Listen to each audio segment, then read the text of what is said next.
सास और दामाद की लव स्टोरी इन दिनों चर्चा में है।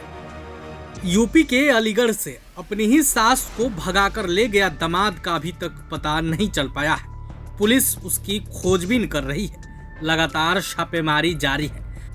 इस बीच सास और दामाद को लेकर कई चौंकाने वाले खुलासे भी हुए हैं।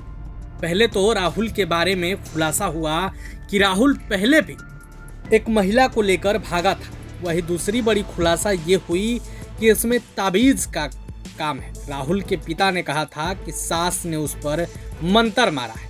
वहीं अब पति ने भी बड़ा खुलासा कर दिया है। अनीता के पति का क्या कुछ कहना है, आप खुद सुनिए। जी, कार्रवाई चालू है, अभी तक पता नहीं लगा है। आज 10 दिन हो गए, पुलिस कार्रवाई कर रही है। इससे आगे मुझे अभी तक जानकारी नहीं है। पूरा घटनाक्रम क्या हुआ ये बताओ। लड़की की शादी थी ना, ये इसी कल की 16 तारीख के 4वें महीने में। तो ये लड़की की माँ है जो दामाद होने वाला था, उससे बात करती थी लगभग 2.5-3 महीने से। उसके बाद में बात करते करते पता नहीं क्या दिमाग में चला उनके, तो मुझे निमंत्रण देने भेजा गया था। अपनी बहन के यहाँ भेज दिया था मुझे। उसके बाद में शाम को मैं आया लौट के, तो मुझे घर पर नहीं मिला।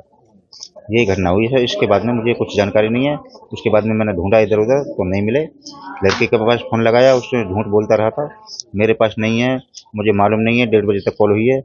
उसके बाद में 10:30 बजे तक शाम को मेरी बात होती रही बरोबर। झूठ पर झूठ बोलता रहा कि जाने और रिश्ता जो तय हुआ था उसके बीच में क्या ही लड़के घर रह के आई थी, कितने दिन रह गए? जी, बीच में इससे जैसे मैं घर आया हूँ 1 महीने पहले वहाँ गई थी। ये लड़का बोला मैं बीमार हूँ, ये भी बाहर रहता था कहीं, ये घर पे आया था। इसने बीमार बता के तो बोले कि बीमार है, ऐसा ऐसा है। मैं बोले चलो ऐसा है, 1 दिन के लिए देख आओ। तो वहाँ ये 6 दिन भी रुक के आई है। वो लड़का यहाँ छोड़ के भी गया है। ये सामने अभी मोड़ पे आए हो आप, यहाँ तक को छोड़ के भी गया था। उसके बाद में इसी 1 तारीख को 1 महीने लगभग से मुझे बोल रहा था पापा जी एक मोबाइल दिला दो। तो मैं अलीगढ़ से खुद एक मोबाइल दिला के आया हूँ गिफ्ट में। जाके अपने गांव ले गया वो मोबाइल भी यूज कर रहा था। बात बराबर हो रही थी। मैंने कुछ घर पे डाउट थोड़ा मुझे लगा था, तो मैंने शादी का टाइम नज़दीक रहा, इसके लिए मैंने कुछ ज़्यादा नहीं बोला था। तो बात होती रही, मुझे निमंत्रण देने भेज दिया। उसके बाद में मुझे घर पे नहीं मिली है बस। जी, 3.5 लाख रुपए कैश था, 5.5 लाख रुपए का जेवरात था। पुलिस ने कुछ बताया? जी, अभी तक कोई सूचना नहीं है। अभी तो उनका पता ही नहीं है, लोकेशन मालूम नहीं है अभी तक। नहीं जी, नहीं, कोई कंफर्म नहीं है। अच्छा ये बताइए, कासगंज में एक लोकेशन है जो उस लड़के को छोड़ने के लिए आए थे ना, उसकी एक फोटोज मिली है। उसके अलावा कोई सबूत नहीं है। जी, कासगंज से जो लड़के मोटरसाइकिल पे छोड़ने आए थे, 2 लड़के, एक बाइक चला रहा है, एक बीच में बैठा है, पीछे वो लड़का बैठा हुआ है। एक ही फोटो मिली है कासगंज की बस। उसके अलावा कोई सबूत नहीं मिला। ये बताइए, आपकी शादी को 20 वर्ष से ज्यादा हो गए? जी, 19 साल हो गई, 20 साल ये रनिंग है। नहीं, बिल्कुल 1 नंबर, बहुत अच्छी। मैं बर्ताव कर रहा था, बहुत 1 नंबर थी। सिर्फ 3 महीने से जिस हिसाब से मेरा बर्ताव होता था उस हिसाब से मैं अब घर पे आया हूँ। जैसे मैंने देखा तो बर्ताव मेरा उस हिसाब से नहीं हो रहा था।